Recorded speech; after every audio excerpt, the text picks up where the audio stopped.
In the middle of what is certainly the most talked about moment in last night's Democratic debate, former Housing Secretary Julián Castro questioning the memory of former Vice President Joe Biden. And joining me now is former Secretary Julián Castro. Mr. Secretary, thank you so much for being with us. Good morning.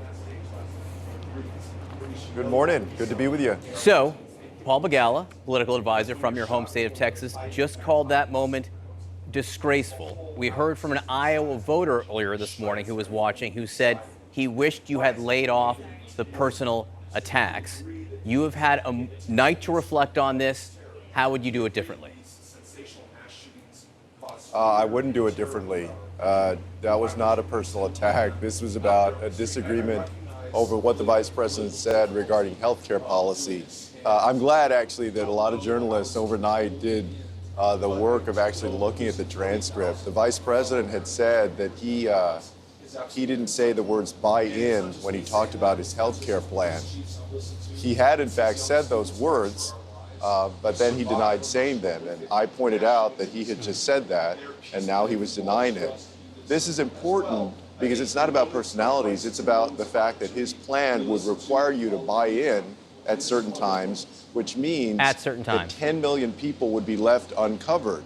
And so I pointed out that my approach would cover everybody, whereas his approach would leave 10 million people uncovered.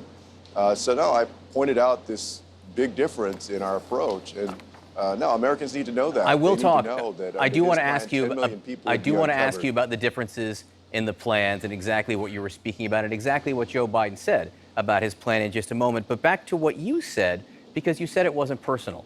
Not once, not twice, but 3 times you asked him, are you forgetting what you said 2 minutes ago? Are you forgetting already, you said, and then you said you are forgetting that. Why did you keep saying that? Number one, he couldn't hear me in the auditorium if you look at what happened in the video. Secondly, look, that's a question that I would ask any opponent on stage if I'm asking them in a debate, because he had just denied what he said 2 minutes ago.